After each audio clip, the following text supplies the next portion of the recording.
Visayas, Mindanao at buong mundo. Ngayon ay Biyernes, July 5, 2024. Ako si Barbie Mulak at ito ang Balitang A to Z. Mas pinalawak na bentahan ng 29 pesos kada kilong bigas, sinimulan na sa Piling Kadiwa Stores. Nag-file po ako ngayong umaga ng plunder case laban kay dating Pangulong Rodrigo Duterte at kay Senator Bongo. Reklamong plunder at graft inihain ni former Senator Antonio Trillanes laban kina ex-President Duterte at Senator Bongo. Mahigit 100 government contracts sa halagang 6 na bilyong piso iginawad umano sa pamilya Go. Ilang tauhan ng PAOK nahaharap sa kaliwat ka ng death threats dahil sa investigasyon sa mga iligal na pogo. Meta CEO Mark Zuckerberg may kakaibang pagdiriwang para sa US Independence Day. Can't Buy Me Love star Kyla Estrada masayang ibinahagi ang bagong movie project kasama ang iba pang stars. At Miss International Andrea Rubio ng Venezuela. Excited na sa binibining Pilipinas Coronation Night sa Linggo. Kanyang tips para sa winning pasarela. Alamin!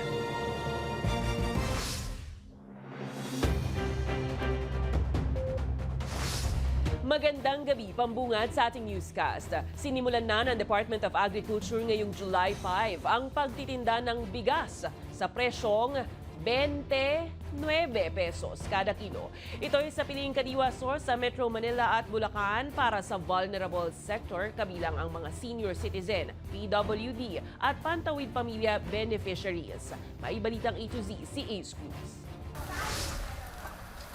Sinimulan na ng Department of Agriculture ang pagtitinda ng tig 29 pesos kada kilong presyo ng bigas sa 10 Kadiwa Center sa Metro Manila at Bulacan simula ngayong July 5 Biyernes. Target na mabentahan ng 500 vulnerable individuals sa bawat Kadiwa Center o nasa 5,000 katao tuwing Biyernes hanggang Linggo. Kabilang ang senior citizens gaya ni Nanay Rosita. Pag wala kang hanap buhay, hindi mo alam kung kanino kayo hinging anak mo ng pangbiling bigas, pangbiling ulam. Kaya pag may 200 ka, o ilang kilo na yun na bigas, ilang araw na yun, malaking tulong. Pati ang 4-piece member o Pantawid Pamilya beneficiary na si Nanay Joselita sinabing malaking bagay ang mabibiling 29 pesos na bigas para mapakain ang 6 na anak. Yung tipid lang po, yung sa isang araw, pagkain namin, 2 beses lang po. Mangungutang, kung kailangan mangungutang po sa pagkain nila araw-araw. Ayon sa Department of Agriculture, makatutulong ito na mapababa pa ang inflation ng bansa. Itong P29 Rice for All, alam natin 25% yung effect ng bigas doon sa overall inflation basket. Kaya magkakaroon ito talaga ng impact doon sa inflation at pag nagtuloy-tuloy ito, definitely merong epekto yan. Pero malaki pa ang kailangan maabot ng gobyerno sa kabuang 7 million na vulnerable households sa bansa. Bago pa man, may lunsad ang programang murang bigas para sa general population. Samantala, bahagyang bumaba sa 3.7% inflation rate o paggalaw sa presyo ng mga bilihin nitong Hunyo 2024 mula sa 3.9% noong Mayo. Ang pangunahing nag-ambag sa pagbaba ng inflation ng housing, water, electricity, gas and other fuels ay ang mas mabilis na pagbagsak ng presyo ng kuryente na may negative 13.6% inflation. Bumagal din ang pagtaas ng presyo ng bigas itong Hunyo sa 22.5% partikular ang well-milled rice. Pero sa presyo ng ibang pagkain o food inflation, tumaas ito sa 6.5% itong Hunyo kumpara sa 6.1% noong Mayo. Sa isang pahayag, sinabi ng Economic Planning Secretary Arsenio Balisacan na patuloy ang ginagawang hakbang ng pamahalaan para masigurong magiging abot kaya ang presyo ng mga pangunahing bilihin gaya ng bigas. Sisiguruhin din nilang mananatili sa target range ang inflation rate ng bansa mula 3 hanggang 4%. Para sa Balitang A to Z, Ace Cruz. Abiso mga ka-A to Z, may namumuro na namang panibagong dagdag presyo sa produktong petrolyo sa susunod na linggo. Sa inilabas na presyo ng Department of Energy, posibleng umabot sa 1 peso at 41 centavos ang taas presyo sa kada litro ng gasolina. Akyat naman ang 45 centimos ang kada litro ng diesel, habang aabot naman sa 57 centavos ang dagdag sa kada litro ng kerosene. Epektibo ang magiging dagdag presyo sa July 9, araw ng Martes.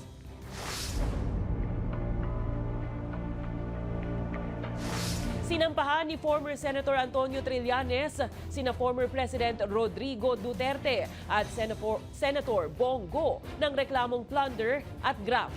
Ayon kay Trillanes, ginamit umano ni Duterte ang kapangyarihan para igawad sa pamilya Go ang mahigit 100 government contracts sa halagang mahigit 6 na bilyong piso. May balitang A to Z, si Ian Maghanon. Personal na nagtungo si former Senator Antonio Trillanes IV sa tanggapan ng Department of Justice sa Maynila. Bitbit ng kampo ng dating senador ang tatlong kahong ito na naglalaman ng graft at plunder cases. Isinampa ni Trillanes ang kaso laban kina former President Rodrigo Roa Duterte, Senator Bongo, tatay ni Go na si Desiderio at kapatid na si Alfredo. Nag-file po ako ngayong umaga ng plunder case laban kay dating Pangulong Rodrigo Duterte at kay Senator Bongo. Ito ay tungkol sa mga government projects totaling 6.6 billion na inaward nila dun sa tatay at kapatid ni Bongo. Nag-ugat ang reklamo sa umano'y maanumalyang 6.6 billion pesos na kontrata ng Department of Public Works and Highways o DPWH na iginawad ni Duterte sa pamilya Go. Ito'y mula noong Davao City Mayor pa lang si Duterte taong 2007 hanggang 2018 noong siya'y pangulo na. Sa inihaing reklamo ni Trillanes, maituturing anya itong plunder dahil ginamit umano ni Duterte at Go ang kanilang pwesto at kapangyarihan para mapasakamay umano ang mahigit 100 kontratang bilyong piso ang halaga. Bawat cheque na na-receive nila, yun. Diretso saan pa diretso yun? Diretso sa kanila yon, sa pamilya yon. Kasi pagka beneficiary ka at pamilya mo, first degree ito ng consanguinity, no? So maliwanag po yan. Wala nang lusot dito. Posible rin daw madawit ang ibang kumpanya sa naturang kaso. Nagbabayad ba ng taxes itong mga kumpanya nila Bongo, nung tatay niya, tsaka nung kapatid niya? Tapos pati yung mga nag-joint venture, mga nagpagamit na mga AAA companies, liable din sila dito, pwede rin sila maisama doon sa plunder. Ayon kay Senator Go, hindi pa niya nakikita ang reklamo. Pero sa isang pahayag, sinabi ni Go na 2018 pa nang akusahan siya ni Trillanes hinggil sa issue. Noong isang buwan lang ay kinumpirma ni Trillanes ang pagtakbo bilang mayor ng Caloocan City sa susunod na taon. Halos kasabay niyan ang pahayag ni Vice President Sara Duterte na tatakbo ang kanyang ama at dalawang kapatid sa pagkasenador, bagay na itinanggi ng dating Pangulo. Ayon kay Trillanes, walang kinalaman sa eleksyon ang paghahain niya ng kaso laban kay Duterte. Matagal ko nang ginagawa ito parang bago naman, no? Hindi. Itong aming case, you will be furnished a copy. Makikita nyo kung flimsy ito at for publicity purposes. Ito maliwanag na buong-buo yung kaso na ito. Panibagong kaso itong kinakaharap ni Duterte matapos ibasura noong Enero ng Quezon City Prosecutor's Office ang grave threat case na isinampa ni Alliance of Concerned Teachers Representative Franz Castro. Wala pang sagot ang dating Pangulo hinggil sa kasong inihain ni Trillanes. Para sa Balitang A to Z, Ian Maghanoy. Nalalagay na sa alanganin ng buhay ng ilang tauhan ng PAOK at mga kawani ng pamahalaan dahil sa kaliwatkan ng mga death threat na natatanggap. Ito'y matapos ang kanilang sunod-sunod na investigasyon at pagpapahinto ng operasyon ng malalaking Pogo Hub. Malaking hamon ito lalo't sa datos ng Intel Info ng PAOK. Nasa humigit kumulang 400 pa ang bilang ng mga Pogo na illegal pa rin ang operasyon sa bansa. May balitang A to Z si Kim Salinas. Kaliwat kanan na nga ang banta sa buhay at kaligtasan na natatanggap ng ilang mga tauhan ng Presidential Anti-Organized Crime Commission o PAOK, kasama pa ang ilang ahensya ng pamahalaan. Ito'y dahil sa kanilang sunod-sunod na operasyon kontra illegal na mga pogo hubs sa buong bansa. Marami na tayo natatanggap ng mga threats. Kahit yung mga senador binigyan ng presyo sa ulo. So kami din po may mga ganong mga mensahe na tatanggap na may mga presyo na yung mga ulo namin. Hindi daw kasi agad-agad na masasawata ang mga pogo na illegal na nag-ooperate sa Pilipinas dahil sa sandamakmak na bilang ng mga ito. Isama pa dyan ang mga taong kabilang at may kaugnayan dito. We are looking at 400 to 400 plus na mga rogue pogos o yung mga colorum na pogos na still operating in the various parts dito sa bansa natin. Hindi maliliit na pogo yan. Itong mga pogo na to, kada isa siguro pinakamahina 300 na ulo ang kada isang pogo hub. Yun ang pinakamaliit. Ang pinakamalaki dito, it reaches hanggang 5,000. Posible rin kasi itong pagmulan ng kriminalidad. Marami pa talagang dapat hulihin at patigilin ang mga pogo hub dahil sobra na yung ginagawa nila. As you can see, ang daming krimen na nakakabit dito sa mga pogo hubs na ito.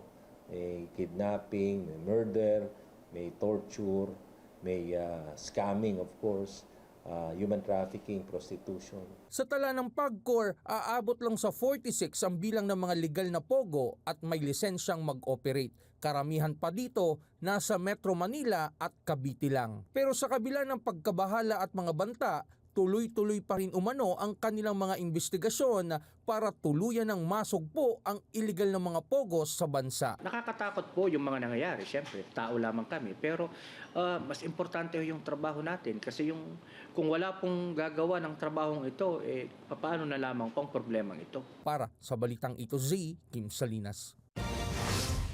Maghahain ng petisyon ng Office of the Solicitor General para kanselahin ang birth certificate ng suspended Bamban Tarlac Mayor Alice Guo dahil sa mga issue sa kanyang pagkakakilanlan kasunod ng pagkakatugma ng fingerprints nito sa isang Chinese national. Nakapaloob sa petisyon ng mga hindi pagsunod ni Guo sa mga legal na requirement at pagsunod sa proseso para sa pagpa-file ng late registration of birth. Magsisilbi rin daw itong batayan sa pinaplanong paghahain ng OSG ng co-waranto petisyon na layon namang patalsikin si Guo bilang alkalde ng Bamban Tarlac dahil sa mga kinasasangkutang kontrobersiya. Samantala, naniniwala naman ang kampo ni Guo na mahina ang mga iprinisentang ebidensya ng Presidential Anti-Organized Crime Commission dahil hindi raw ito umano direktang maiikokonekta si Guo sa human trafficking activities. Tignan ninyo ang ebidensya against Mayor Alice Guo. Papel. Bill ng kuryente, letter of no objection, articles of incorporation. Itong mga dokumento na ito, hindi enough to commit the crime of human trafficking. There must be overt act. So itong kaso na ito, na final against her, mahina. Nananawagan naman ang Interagency Council Against Trafficking in Persons sa mga nabiktima ng identity theft ng Pogo operation sa Bamban Tarlac. Nasagutin ang asuntong inihain sa kanila ng Presidential Anti-Organized Crime Commission sa pamamagitan ng pagsusumite ng counter-affidavit sa tanggapan ng Department of Justice sa Maynila. Ayon kay IACAT Director Undersecretary Felix T., ang DOJ ang tamang ahensyang dapat na tumanggap ng counter-affidavit sa reklamo at hindi ang nagdaang Senate inquiry noong June 26. Kabilang sa mga biktima ng identity theft ng Bamban Pogo Hub ay ang mga mag-iisaw na sina Merly Joy Castro, Rowena Evangelista, Velma Laranan at Rita Iturralde. Matatandaang nadawit ang mga naturang vendor matapos lumabas ang kanilang pangalan sa dokumentong nakuha mula ng sinalakayang Pogo Hub sa Porac, Pampanga na umano'y sinasabing sila ay mga incorporators ng mga asset ni suspended Bamban Mayor Alice Guo sa Bamban Pogo Hub. Mahirap talaga kung di sila magpakita, di sila sumagot at isipin nila na sapat na yung sinabi nila sa Senado, makakasuhan sila kung gano'n ang pag-iisip nila.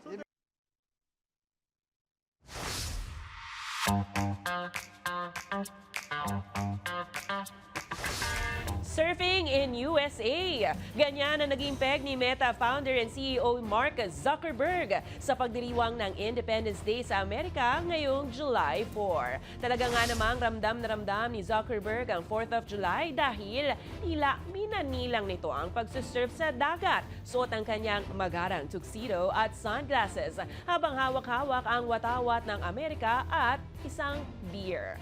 Playing naman ang kantang Born in the USA ni Bruce Springsteen sa kanyang post sa social media. Umani ito ng libo-libong comments at reactions. Ito na ang ika-248 selebrasyon ng Araw ng Kalayaan ng Estados Unidos. Happy Independence Day sa mga kapatid natin dyan sa Amerika. Abangan sa aming pagbabalik, Senator Amy Marcos nakatanggap umano ng impormasyon hinggil sa planong missile attack ng China sa Pilipinas. Beijing, pinabulaanan ang paratang.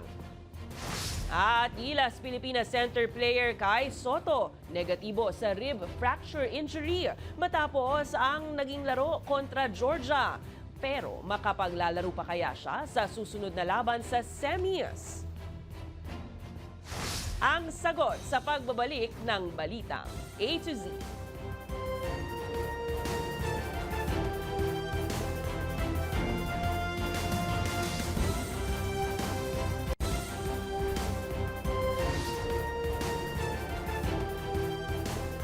Nakahanda raw ang Armed Forces of the Philippines sa anumang posibleng missile attack na ikinakasa umano ng China laban sa Pilipinas.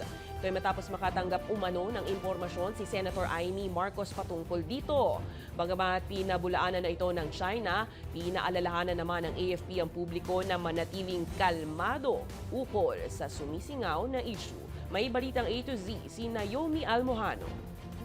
Talaga ako habang umiinit diyan sa West Philippine Sea, may nakita ako na plano ng China na gagamitin yung hypersonic missile. Iyan ang diretsahang sinabi ni Senator Amy Marcos patungkol sa mga posibleng pagdideploy umano ng China ng hypersonic missile sa 25 Philippine bases na sakop ng Enhanced Defense Cooperation Agreement o EDCA.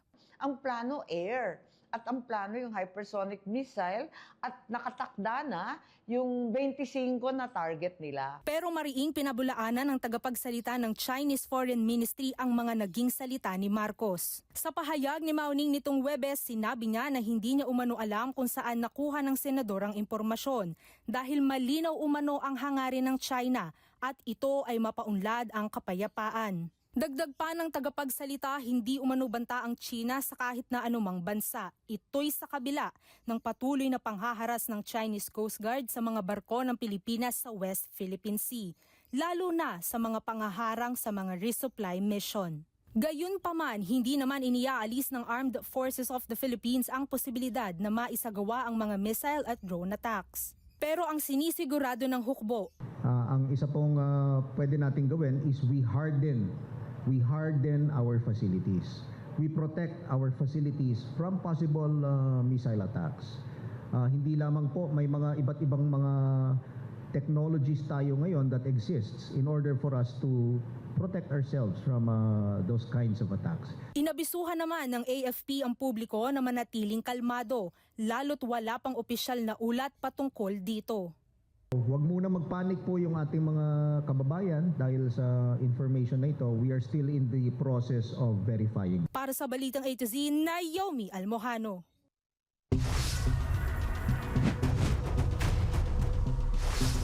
Nananawagan si Senator Sherwin Gatchalian ng isang body briefing o kasama ang lahat ng 23 kapwa-senador para masinsinang mapag-usapan ang budget na dapat ilaan sa pagpapatayo ng new Senate building sa Taguig City. Layon nitong maiwasan ang mainit na pagtatalo sa Senate hearings, katulad ng nangyaring bangayan at batuhan ng patutsyada ni na Senate Committee Chairman on Public Accounts Alan Peter Cayetano at dating chairman ng komite na si Senator Nancy Binay. Sa pamamagitan raw ng pag-uusap na isasagawa, mas malilinawan umano ang mga mambabatas kung magkano nga ba ang dapat na maging budget ng isang itatayong infrastruktura bago ito maaprubahan. Mula kasi sa 9 billion pesos, lumobo umano ang budget sa 23 billion pesos.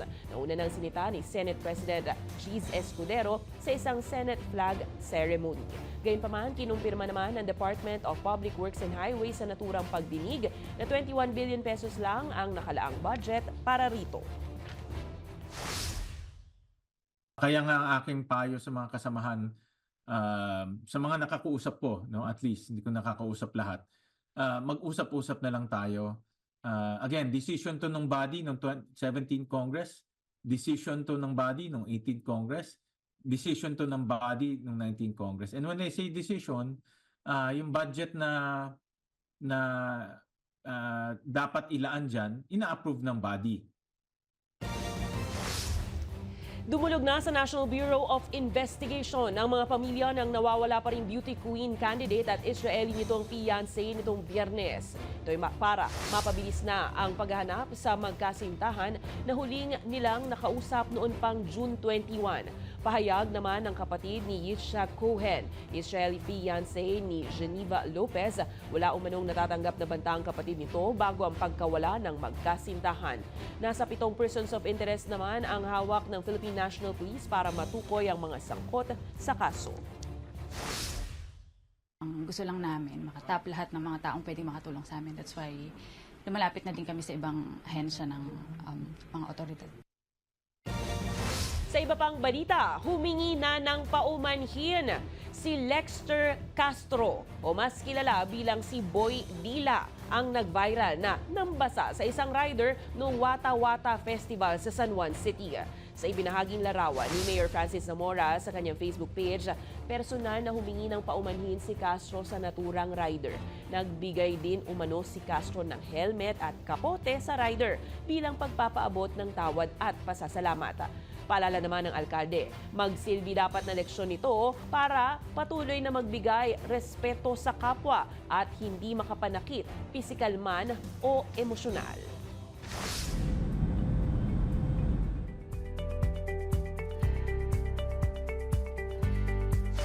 Opisyal nang idineklarang bagong British Prime Minister si Labour leader Keir Starmer matapos ang landslide victory ng kanyang partido laban sa Conservative Party.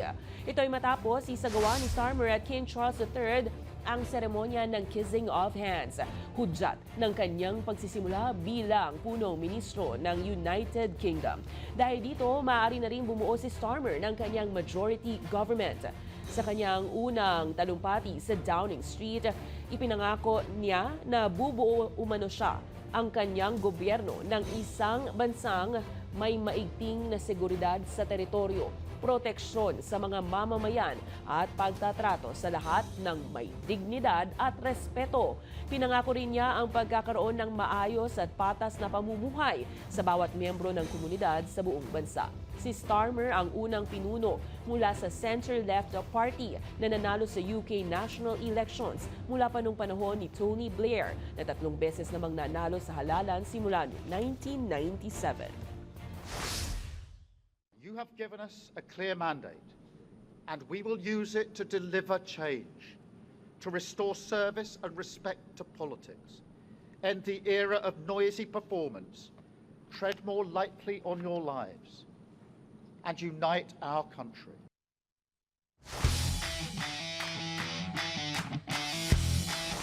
Good news! Nagnegatibo sa rib fracture injury si Gilas Pilipinas center player na si Kai Sotto matapos sumailalim sa x-ray. Ito'y matapos nga ang naging mainit na labanan sa pagitan ng Pilipinas at Georgia nitong Huwebes ng gabi. Bumagsak si Sotto sa court nang magpapasok siya ng kanyang tira sa second quarter ng laban. Wala pa namang kumpirmasyon kung sasabak si Kai Sotto sa semis.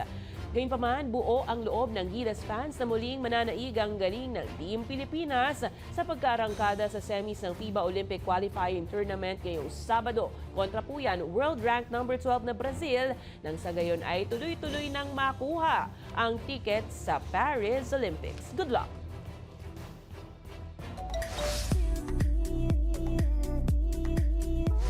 Uy, panibagong tagumpay para sa Pilipinas matapos magwagi ang ating pambato na si Brandon Espiritu bilang second runner-up sa Mr. Supranational 2024 na ginanap sa Poland. Bigo man makuha ang pinaka-titulo, naging makasaysayan pa rin ang kanyang pagkapanalo dahil si Brandon po ang kauna-unahang Filipino delegate na nakakuha ng highest placement para sa ating bansa sa naturang male pageant. Samantala, wagi naman bilang Mr. Supranational ang pambato ng South Africa na si Fezile Mikize. Habang inaabangan naman ang coronation ng female counterpart ng pageant na Miss Supranational 2024 sa darating na Sabado na yan, July 6, kung saan lalaban naman ang ating pambatong si Alethea Ambrosio. Congrats, Mr. Brandon, at good luck kay Alethea. Susunod, iba't ibang stars dumalo sa premiere ng pelikulang That Kind of Love. Co-star na si Kyla Estrada, may bago nga bang proyekto? At Miss International 2023, Andrea Rubio ng Venezuela. Excited na sa binibining Pilipinas Coronation Night. Winning pasarela tips ng beauty queen na yan, ibinahagi sa atin. Manatiling nakatutok, kayo ay nanonood ng Balitang A to Z.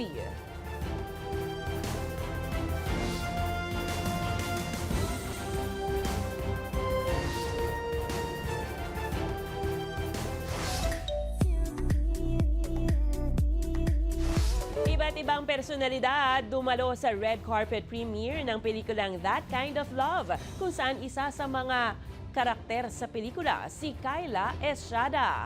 Samantala, Miss International 2023 Andrea Rubio ng Venezuela. Excited na nga sa grand finale ng Binibining Pilipinas sa darating na linggo. Ang kanyang winning pasarela tips ibinahagi sa atin. Paano kaya yan panoorin sa Balitang A to Z Showbiz ni Lane Garcia. Star-studded ang red carpet premiere ng romantic comedy na That Kind of Love sa direksyon ni Catherine Camarillo, produced by Pocket Media Productions. Bida sa istorya sina David Licauco at Barbie Forteza. Sobrang nakaka-frustrate yung feel niya yung pagka-perpekto niya. Spotted ang ilang stars gaya ni na Alice Dixon, Arlene Mulak, real-life couple na sina Gabby Garcia at Khalil Ramos, Congressman Sam Berzosa at girlfriend nitong si Rian Ramos. Hindi rin nagpahuli si Miss Universe Philippines 2023 Michelle Marquez D. Slay in Red ang one of the cast ng Can't Buy Me Love star na si Kyla Estrada, naggaganap bilang si Sofia. That Kind of Love is a very light-hearted rom-com, and I feel like kung mahilig ka sa rom-com, talaga magugustuhan mo yung movie na to. And it's also quite a unique storyline. Excited din si Kyla sa mga nilulutong proyekto under Kapamilya Network. Isa na riyan ang maging bahagi ng comeback movie ni na Joshua Garcia at Julia Barreto na Unhappy for You. To my fans, thank you so much for all your support, and sana abangan niyo yung mga susunod kong projects. And yeah, I hope you come to the cinemas, watch That Kind of Love, and also in August, I hope you also come to the cinemas to watch Unhappy for You. Mapapanood ang That Kind of Love simula July 10 sa lahat ng cinemas nationwide. Samantala, at home talaga ang reigning Miss International 2023 na si Andrea Rubio sa kanyang pagbisita sa bansa para sa guesting sa nalalapit na Binibining Pilipinas Grand Coronation Night sa Linggo, July 7 sa Araneta Coliseum. Blue Filipiniana gown ang peg ni Andrea sa kanyang meet and greet with the press. It's beautiful. I feel empowered. I think like I'm like Nicole Borromeo, the girl that was with me in Miss International. I feel like her, empowered. Look at this design. I mean, it's gorgeous. It's so elegant. Nagpasample rin ang international beauty queen ng ilang Pinoy words. Bentana, guapo, guapa, kutsara, lamesa, guapo, trabaho. Ipinagmalaki rin niya ang ilan sa mga natikman niyang Filipino food. Adobo is my top. Chicken adobo is in my top list. I mean, love it. Then the soup. Kansi soup. Kansi soup from Negro. Yes. Negros. Nakatakda namang koronahan sa Tokyo, Japan ang papalit sa reigning Miss International Queen. Pero bago matapos, nagpasample naman si Andrea ng kanyang winning rampa. Of course, with me.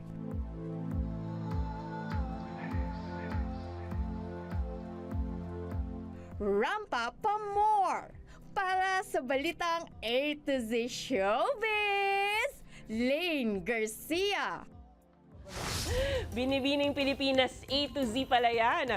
Kung kayo ay may kwentong kakaiba, mga kwento ng pag-ibig o storya na inspirasyon at pag-asa, maaari nitong ibahagi, sumali sa ating Facebook group na Balitang A to Z. Panoorin ang replay ng ating programa at sundan ang ating social media pages, hanapin ang Balitang A to Z. Ang ating pabaong quote of the night ngayong Biyernes, papuntang weekend, ay mula sa American actor na si Christopher Reeves. Ayon sa kanya, sa oras na pinili mo ang pag-asa, lahat ay posibleng mangyari. At yan ang mga balita at impormasyon, mga kwentong may dalang inspirasyon na tinutukan ng Balitang A to Z. Ako po si Barbie Mulak, maging maalam, makialam. Magandang gabi sa iyo, Pilipinas. Happy weekend!